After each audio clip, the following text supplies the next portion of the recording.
Welcome students. প্রথমে সকলকে স্বাগত জানিয়ে আজকে আমি আমার ক্লাসটা শুরু করছি। ক্লাসটা শুরু করার আগে আমি সকলকে বলবো, যারা এখনও পর্যন্ত আমার এই channel learn physics with a clear concept এই চ্যানেলটিকে সাবস্ক্রাইব করনি, তারা এই চ্যানেলটিকে সাবস্ক্রাইব করে দাও, যাতে করে আমার যে কোনো আপডেট সঙ্গে সঙ্গে তোমাদের কাছে পৌঁছতে পারে। আর যদি ভিডিওটা ভালো লাগে তাহলে অবশ্যই একটা লাইক দেবে, বন্ধুদের সাথে শেয়ার করবে। তোমাদের একটা লাইক আমাকে অনুপ্রাণিত করবে আরও ভালো ভিডিও প্রেজেন্ট করার জন্যে, আরও অনেক গুরুত্বপূর্ণ তথ্য তোমাদের কাছে পৌঁছে দেবার জন্যে। আজকে আমি আলোচনা করব তড়িৎ ক্ষেত্রের নিরবিচ্ছিন্নভাবে আধান বণ্টন কন্টিনিউয়াস ডিস্ট্রিবিউশন অফ চার্জেস। এবার দেখা যাক কেমন করে নিরবিচ্ছিন্নভাবে আধান বিভিন্ন পরিবাহীতে বণ্টিত থাকে। এই নিরবিচ্ছিন্ন আধান বণ্টন একমাত্রিকভাবে হতে পারে, দ্বিমাত্রিকভাবে হতে পারে বা ত্রিমাত্রিকভাবেও হতে পারে। একমাত্রিক আধান বণ্টন এটা রৈখিক আধান বণ্টনের ক্ষেত্রে প্রযোজ্য। দ্বিমাত্রিক আধান বণ্টন ক্ষেত্র আধান বণ্টনের ক্ষেত্রে প্রযোজ্য এবং ত্রিমাত্রিক আধান বণ্টন আয়তন আধান বণ্টনের ক্ষেত্রে প্রযোজ্য। একটু ডিটেলসে আসি। একমাত্রিক আধান বণ্টন, আমি যদি কোনো একটা পরিবাহী নিই, যে পরিবাহীর মধ্যে আধানগুলো দৈর্ঘ্য বরাবর বণ্টিত আছে, অর্থাৎ যাকে প্রকাশ করতে গেলে আমরা একটি মাত্র অক্ষের সাহায্যে প্রকাশ করতে পারবো, তাকে বলবো একমাত্রিক পরিবাহী। অর্থাৎ আমি যদি একটা সরু তার নিই, তাহলে সেই তারের মধ্যে যদি আধানগুলো বিভিন্নভাবে বণ্টিত থাকে, তাহলে সেটা হবে একটি একমাত্রিক আধান বণ্টন। আর সেই সরু পরিবাহীর জায়গায় যদি আমি একটা কোনো পরিবাহীর তল কল্পনা করি, তাহলে সেক্ষেত্রে সেই তলটার ক্ষেত্রে সেটা হবে দ্বিমাত্রিক, যেটা হবে ক্ষেত্র আধান বণ্টন, এবং ত্রিমাত্রিক যেটা হবে আয়তন আধান বণ্টন। এটা একমাত্রিক রৈখিক আধান বণ্টন, দ্বিমাত্রিক ক্ষেত্র আধান বণ্টন এবং ত্রিমাত্রিক আয়তন আধান বণ্টন। এখানে একমাত্রিক আধান বণ্টনের ক্ষেত্রে আমরা এখানে একটা ল্যামডা লিখেছি। ল্যামডা হবে আধানের রৈখিক ঘনত্ব, অর্থাৎ একক দৈর্ঘ্যে যতগুলো আধান থাকবে সেটা হবে ল্যামডা। দ্বিমাত্রিকের ক্ষেত্রে ক্ষেত্র আধান বণ্টন, সেখানে আমরা আধানের তলমাত্রিক ঘনত্বকে সিগমা দিয়ে প্রকাশ করব, অর্থাৎ একক ক্ষেত্রফলের উপর কতগুলো আধান বণ্টিত আছে সেটা হবে সিগমা। আর ত্রিমাত্রিক ক্ষেত্রে যেখানে আধানগুলো আয়তনের মধ্যে বণ্টিত আছে, সেখানের ক্ষেত্রে আমরা আধানের আয়তন মাত্রিক ঘনত্বকে বলবো রো, অর্থাৎ একক আয়তনে যতগুলো আধান অবস্থান করছে ওই পরিবাহীর, তাকে বলবো আধানের আয়তন মাত্রিক ঘনত্ব। তাহলে ল্যামডা হলো আধানের রৈখিক ঘনত্ব, সিগমা হলো আধানের তলমাত্রিক ঘনত্ব এবং রো হলো আধানের আয়তন মাত্রিক ঘনত্ব। প্রথমে রৈখিক আধান বণ্টনের ব্যাপারটা আমরা আলোচনা করি। এখানে একটা পরিবাহী দেখানো হয়েছে। এই পরিবাহীর ওপর মনে করি আধানগুলো নিরবিচ্ছিন্নভাবে বণ্টিত আছে। ধরে নিই এর মধ্যে মোট কিউ পরিমাণ আধান বণ্টিত আছে এবং এই পরিবাহীটির দৈর্ঘ্য হলো এল। তাহলে আমি এটা বলবো একমাত্রিক আধান বণ্টন, এটা হচ্ছে রৈখিক আধান বণ্টন। সেক্ষেত্রে আধানের রৈখিক ঘনত্বকে আমরা ধরেছিলাম ল্যামডা, অর্থাৎ একক দৈর্ঘ্যে কতগুলো আধান আছে সেটা হচ্ছে ল্যামডা। টোটাল আধান আছে কিউ, টোটাল দৈর্ঘ্য আছে এল, তাহলে ল্যামডা আধানের রৈখিক ঘনত্ব is equal to Q by L, অর্থাৎ মোট আধানকে আমরা এই পরিবাহীর মোট দৈর্ঘ্য দিয়ে যদি ভাগ করি, তাহলে আধানের রৈখিক ঘনত্ব ল্যামডাকে পেয়ে যাব। নাম্বার 2, যদি এই আধানগুলো কোনো তলের মধ্যে বণ্টিত থাকে, এখানে আমরা একটা তল দেখিয়েছি, যে তলের মধ্যে এই আধানগুলো বণ্টিত আছে, মোট কিউ পরিমাণ আধান বণ্টিত আছে এবং এই তলটার ক্ষেত্রফল হচ্ছে এ। তাহলে এক্ষেত্রে সিগমা অর্থাৎ আধানের তলমাত্রিক ঘনত্ব হবে কিউ বাই এ, অর্থাৎ আধানের তলমাত্রিক ঘনত্ব হবে মোট আধানকে আমরা যদি মোট ক্ষেত্রফল দিয়ে ভাগ করি তাহলে আধানের তলমাত্রিক ঘনত্ব আমরা পেয়ে যাব। তারপরে 3 নম্বর আসছে, যদি আধানগুলো একটা আয়তনের মধ্যে বণ্টিত থাকে, যদি আধানগুলো একটি আয়তনের মধ্যে বণ্টিত থাকে, অর্থাৎ এখানে আমরা ছবিতে একটা ভি আয়তনের একটা বস্তুকে দেখিয়েছি যার মধ্যে মোট কিউ পরিমাণ আধান অবস্থান করছে, তাহলে আধানের আয়তন মাত্রিক ঘনত্ব কত হবে? আধানের আয়তন মাত্রিক ঘনত্বকে বলেছিলাম rho, rho is equal to Q by V, অর্থাৎ মোট আধানকে যদি আমরা মোট আয়তন দিয়ে ভাগ করি তাহলে রো বা আধানের আয়তন মাত্রিক ঘনত্ব পেয়ে যাব। তাহলে আরেকবার সংক্ষেপে বলে নিই, নিরবিচ্ছিন্নভাবে আধান বন্টন বলতে বুঝবো কোনো পরিবাহীর মধ্যে যদি সর্বত্র সমানভাবে আধানগুলো বণ্টিত থাকে তাহলে এই রকম ক্ষেত্রে আমরা বলবো যে পরিবাহীতে আধানগুলো নিরবিচ্ছিন্নভাবে বণ্টিত আছে। এটা একমাত্রিক আধান বন্টন হতে পারে, দ্বিমাত্রিক আধান বন্টন হতে পারে, ত্রিমাত্রিক আধান বন্টন হতে পারে। একমাত্রিক আধানের ক্ষেত্রে আমরা সেটাকে বলবো রৈখিক আধান বন্টন, দ্বিমাত্রিক ক্ষেত্রে আমরা এটাকে বলবো ক্ষেত্র আধান বন্টন, এবং ত্রিমাত্রিকের ক্ষেত্রে বলবো এটা আয়তন আধান বন্টন। এখানে ল্যামডা দেখিয়েছি, ল্যামডা হচ্ছে আধানের রৈখিক ঘনত্ব, এখানে দেখিয়েছি সিগমা আধানের তলমাত্রিক ঘনত্ব, এখানে রো আধানের আয়তন মাত্রিক ঘনত্ব।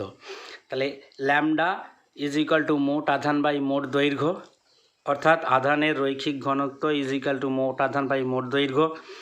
এবারে আধানের তলমাত্রিক ঘনত্ব সিগমা ইজ ইকাল টু মোট আধান বাই মোট ক্ষেত্রফল, আর রো আধানের আয়তন মাত্রিক ঘনত্ব ইজ ইকাল টু মোট আধান বাই মোট আয়তন। রৈখিক আধান বন্টনের জন্যে কোনো বিন্দুতে অবস্থিত কোনো তড়িৎ আধানের উপর ক্রিয়াশীল বল। তাহলে আমরা ধরে নিচ্ছি কোনো পরিবাহীতে রৈখিকভাবে আধানগুলো বণ্টিত আছে, তাহলে এই পরিবাহীর কাছে যদি আমি অপর একটি আধান রাখি সেই আধানের উপর এই পরিবাহীটার জন্য ক্রিয়াশীল বলের মান কত হবে সেইটা আমরা হিসাব করে দেখব। মনে করি আমরা যেটা দেখিয়েছি এটা একটা এল দৈর্ঘ্যের পরিবাহী, এই পরিবাহীটার দৈর্ঘ্য হচ্ছে এল, এর মধ্যে আমরা মনে করি কিউ পরিমাণ আধান আমরা এর মধ্যে রেখেছি। তাহলে এই কিউ পরিমাণ আধান এই পরিবাহীটাতে রৈখিকভাবে বণ্টিত থাকবে।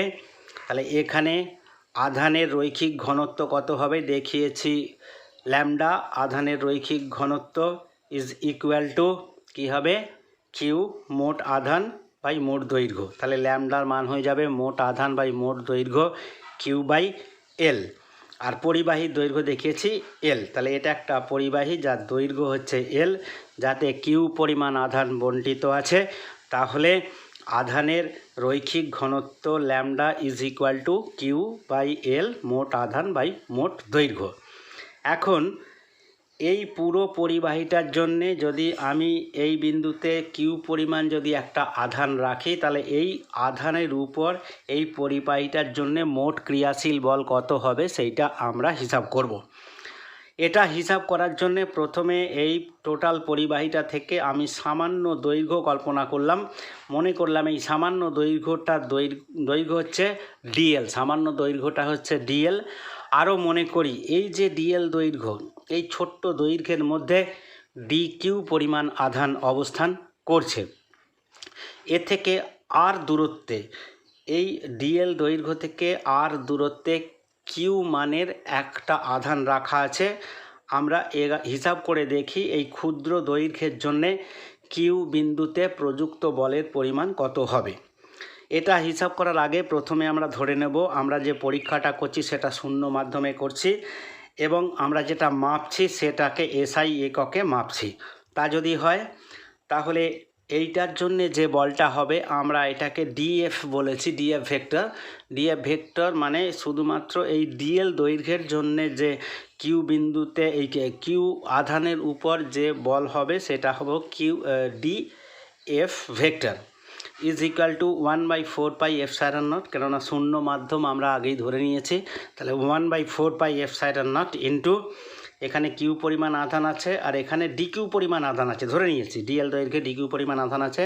তাহলে Q DQ by R square, এই যে আর দৈর্ঘ্য আর স্কোয়ার, এটা হচ্ছে আর ইউনিট ভেক্টর। তাহলে R square into R unit vector, যেখানে আর হচ্ছে একক ভেক্টর। ফাইনালি ডিএফ হলো 1/4πε0 into Q DQ R square R একক vector R cap is equal to 1/4πε0 যেমন তেমন লিখেছি into Q DQ. What is DQ? DQ মানে কত? এই যে টোটাল আধান ডিএল দৈর্ঘ্যে যে পরিমাণ আধান আছে সেটা হচ্ছে ডিকিউ।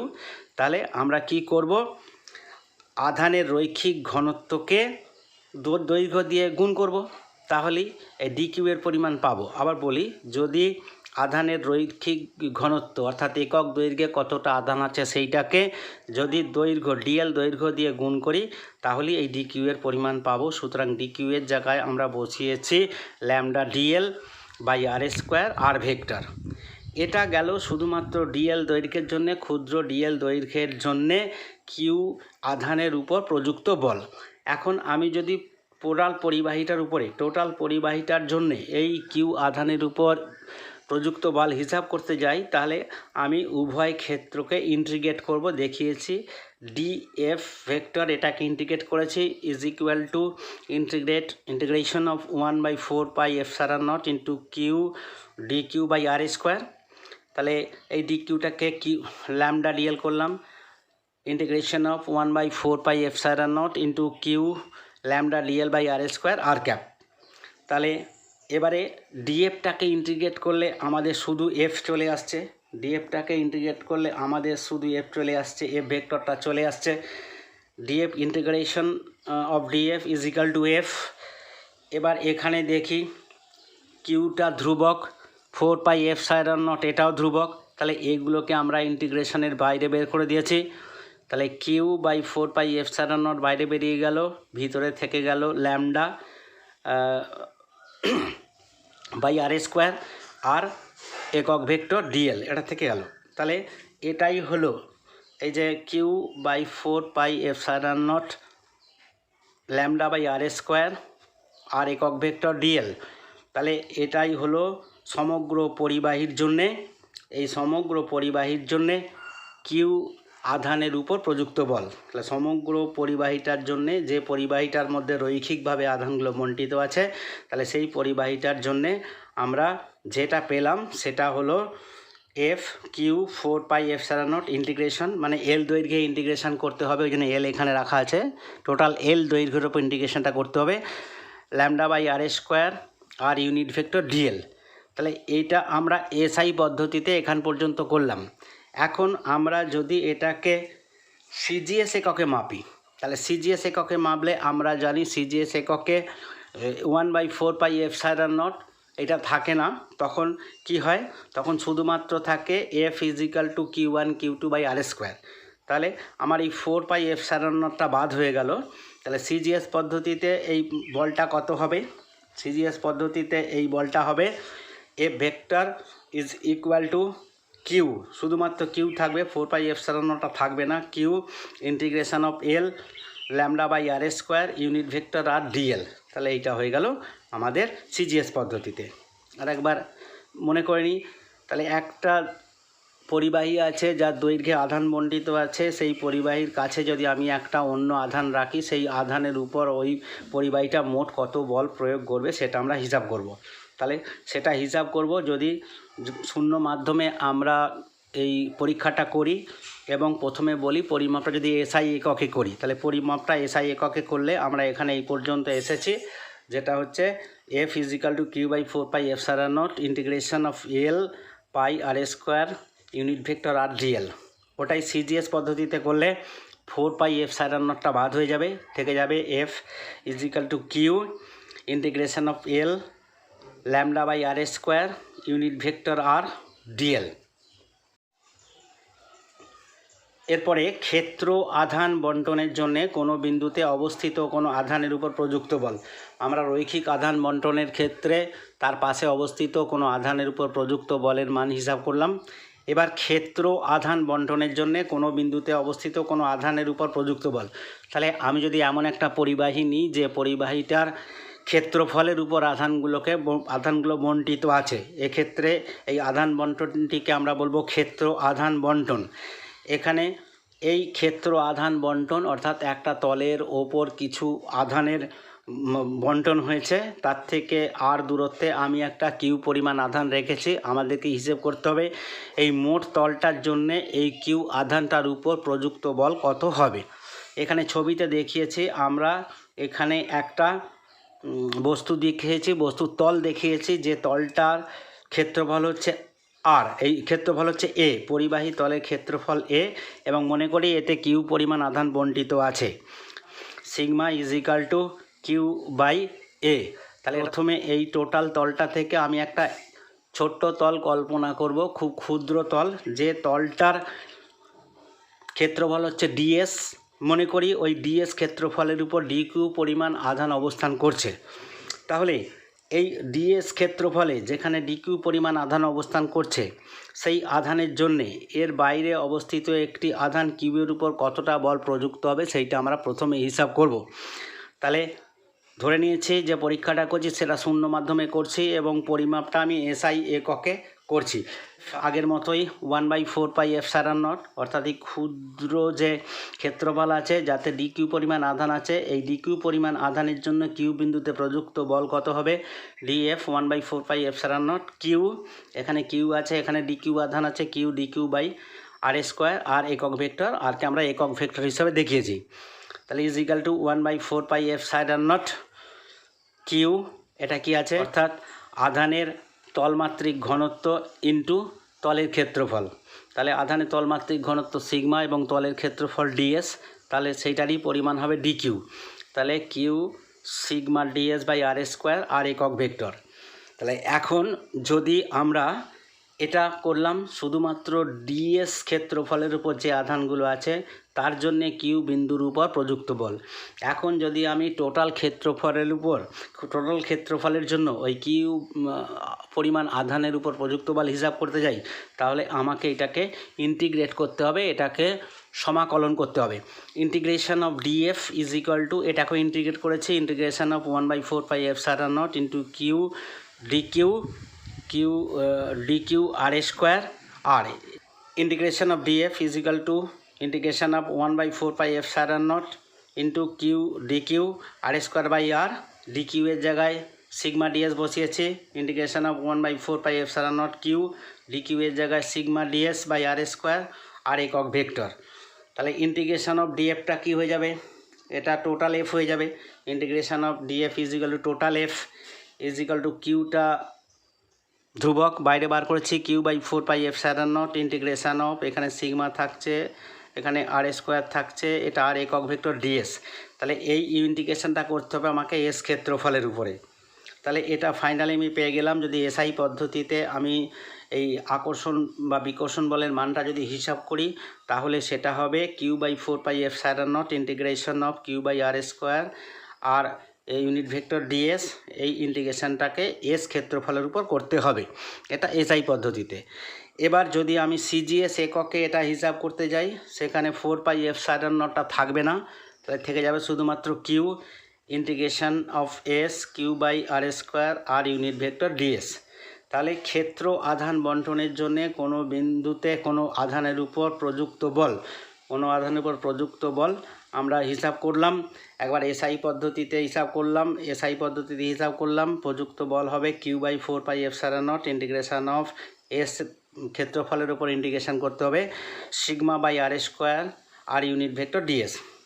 আর সিজিএস পদ্ধতিতে হলে শুধুমাত্র ইকুয়েশনটা একই থাকবে, শুধুমাত্র আমরা কি করব, শুধুমাত্র 4πε0টাকে বাদ দিয়ে দেবো, Q integration of S Q by R square R unit vector dS. তাহলে এটাই হলো ক্ষেত্র আধান বন্টনের জন্য অবস্থিত কোনো বিন্দুতে যদি একটা আধান রাখি সেই আধানের উপর প্রযুক্ত বল।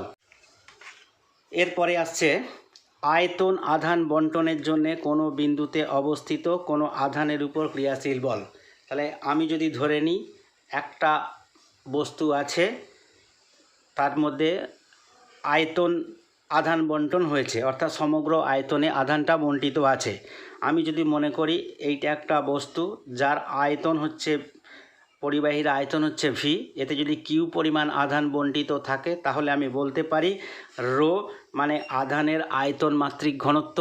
আধানের আয়তন মাত্রিক ঘনত্ব ইজ ইকুয়াল টু মোট আধান বাই মোট আয়তন, এটা আগেই পড়েছি, rho is equal to Q by V. এখন এই যে আয়তনটা আছে, ভি আয়তনে যে আধানগুলো অবস্থান করছে তার দরুন এই কিউ আধানের উপর ক্রিয়াশীল বলের মান কত হবে সেটা আমাকে হিসাব করতে হবে। প্রথমে আমরা এর মধ্যে একটা অত্যন্ত ক্ষুদ্র আমরা আয়তন কল্পনা করেছি, যে আয়তনটাকে আমি বলছি ডিভি। এর মধ্যে একটা ক্ষুদ্র আয়তন কল্পনা করেছি যার আয়তন হচ্ছে ডিভি। মনে করি এই ডিভি আয়তনে ডিকিউ পরিমাণ আধান বন্টিত আছে। এখন আমাদের প্রথমে ক্যালকুলেট করতে হবে এই ডিকিউ আধান, যেটা নাকি ডিভি আয়তনের মধ্যে বন্টিত আছে। তাহলে এই ডিকিউ আধান এখানে অবস্থান করছে, বাইরে অবস্থান করছে কিউ আধান। তাহলে ডিকিউ এর জন্যে এই কিউ আধানের উপর প্রযুক্ত বল কত হবে দেখে নিই। এটাও আবার বলে নিই, যখন আমরা হিসাব করব ধরে নেব আমরা শূন্য মাধ্যমে পরীক্ষাটি করছি, প্রথমে এসআই এককে আমরা করছি। তাহলে এর ক্ষেত্রে এই ক্ষুদ্র আধান ডিকিউ এর জন্যে কিউ পরিমাণ আধানের উপর প্রযুক্ত বল হবে ডিএফ, ছোট্ট বল বলে একে ডিএফ বলে কল্পনা করছি, 1/4πε0 কিউ, এখানে কিউ আছে, এখানে ডিকিউ আছে, Q DQ by R square, R unit vector. এবার 1/4πε0 করেছি, 1/4πε0 into Q. What is DQ?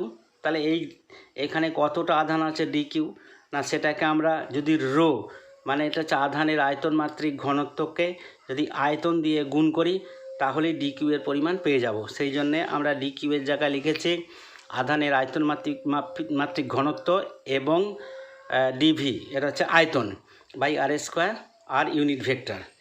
এখন এটা আমরা পেলাম ডিকিউ, অর্থাৎ এই ক্ষুদ্র আধানের জন্য এখানে কিউ আধানের উপর প্রযুক্ত বল। এখন যদি আমি টোটাল যে আধানগুলো কোনো আয়তনের মধ্যে বন্টিত আছে, মোট আয়তনের উপর আধান বন্টনের জন্যে কিউ আধানের উপর ক্রিয়াশীল বলের মান হিসাব করতে যাই, তাহলে আমাকে দুপক্ষকেই ইন্টিগ্রেশন করতে হবে, সমাকলন করতে হবে। করা হয়েছে ডিএফ ইন্টিগ্রেশন, আর এইটাকেও করেছি ইন্টিগ্রেশন নম্বর 1/4πε0 কিউ রো ডিভি আর স্কোয়ার আর একক ভেক্টর আর ইউনিট ভেক্টর।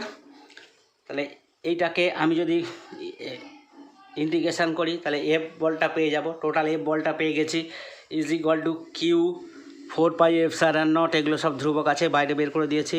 এখানে থাকলে ইন্টিগ্রেশন, আর এখানে হচ্ছে rho by R square R unit vector dV. তাহলে এই যে ইন্টিগ্রেশনটা করব সেটা আমি কিসের ওপর করব, এই ইন্টিগ্রেশনটা আমি ভি আয়তনের উপর করব। তাহলে টোটাল বল এই আয়তনের মধ্যে আধান বন্টনের ফলে, এই বস্তুটার মোট আয়তনের মধ্যে আধান বন্টনের ফলে এর পাশে অবস্থিত কিউ আধানের উপর প্রযুক্ত মোট বলের পরিমাণ Q/4πε0 ইন্টিগ্রেশন অফ রো, এটা ভি আয়তনের ওপর ইন্টিগ্রেশন করতে হবে by R square unit vector R dV. এটা হলো এসআই এককে। ঠিক তেমনি আমরা যদি সিজিএস এককে করি আগের মতোই 4πε0, এটাকে আমরা কি করব, 4πε0টাকে বাদ দিয়ে দেবো। তাহলে এক্ষেত্রে প্রযুক্ত বল হবে F vector is equal to, শুধুমাত্র কিউটা থাকবে integration of rho by R square DV, এখানে integration of rho R square DV. তাহলে এখানেও ভি আয়তনের উপর আমাকে ইন্টিগ্রেট করতে হবে। তাহলে আয়তন আধান বন্টনের জন্যে কোনো বিন্দুতে একটা যদি আমি আধান রাখি সেই আধানের উপর মোট ক্রিয়াশীল বলের মান আমরা হিসাব করলাম। এসআই এককে হিসাব করলে ধরে নিতে হবে শূন্য মাধ্যমে আমরা পরীক্ষাটা করছি। তাহলে এসআই এককে F vector is equal to Q/4πε0 integration of rho by এটা রো, এখানে ইন্টিগ্রেশনটা করতে হবে ভি আয়তনের উপরে rho by R square unit vector R dV, এটা এসআই এককে। এবং যদি এটাকে সিজিএস এককে মাপি তাহলে হবে এফ প্রযুক্ত বল হবে কিউ ইন্টিগ্রেশন অফ ভি আয়তনের উপর ইন্ডিকেট করতে হবে rho by R square unit vector R dV. তাহলে আজকে এই পর্যন্তই। আমার ক্লাসটা শোনার জন্যে আমি সকলকে ধন্যবাদ জানাবো। অবশেষে সকলকে আরেকবার ধন্যবাদ জানিয়ে আমি আমার আজকের ক্লাসটা শেষ করছি।